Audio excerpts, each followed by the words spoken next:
The reason you're unhappy, ladies and gentlemen, is because you are focused on the wrong thing. You're focused on the wrong thing. Now, let me explain this train of thought so that I can synthesize it in a way that you can process it clearly. I was recently in Dubai with about 150 entrepreneurs in my community. I did a little pop-up, a little free meetup. And as I sat there listening to their questions and digesting the information that they were sharing with me, the most common question that I received was, Luke, how do I make $1 million? What are the tips and tricks and secrets in order to get to the next level in my career, in order to get to the next level in my business? Secrets, tips, what the fuck are you talking about, my brother?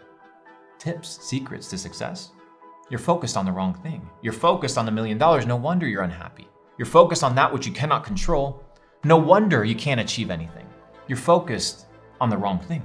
Now, there's a verse in the Bible that says, do not be fooled. God cannot be mocked. As a man sows, so shall he also reap. Now, what does this mean? This means that for everything that you input, you will output in equal proportion.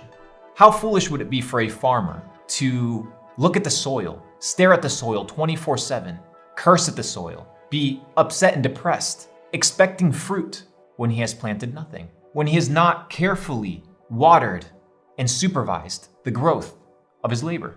It is stupid. Yet we do the exact same thing in our own lives. We expect a result without putting anything in.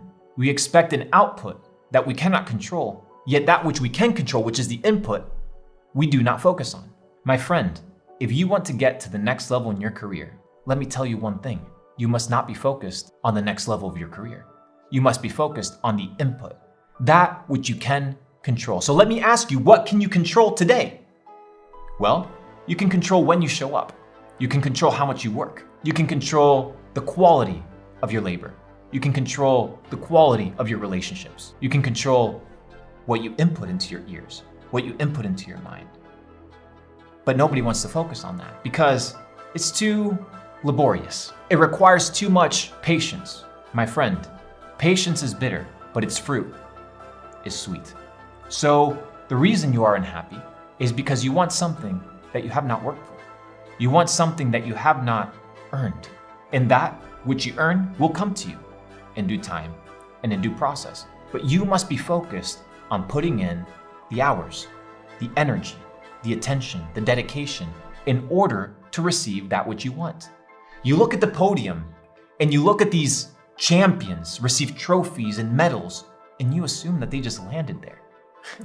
You just assume that they just achieved greatness by chance, by luck. There is no such thing as luck, only probabilities. So as you increase your input, you increase your probabilities. So my friend, my question to you today is, what are you inputting into your life? Because where you are today is completely based on the input of your life. Period. There is no debating on this thought. It's very simple. Isaac Newton said it. For every action, there's an equal and opposite reaction. So that which you input, you will receive in equal proportion. It's very straightforward. It is a universal law, and these universal laws are unflexible. They are unbendable. You cannot get past them. The process is the prize. The pursuit of becoming is the prize. Once you achieve that which you wanted to achieve, you will look back at the process and realize that who you became in that season was a lot better than what you achieved. Because we're so easy to desire what others have. We're so easy to daydream as to what we want and what we deserve.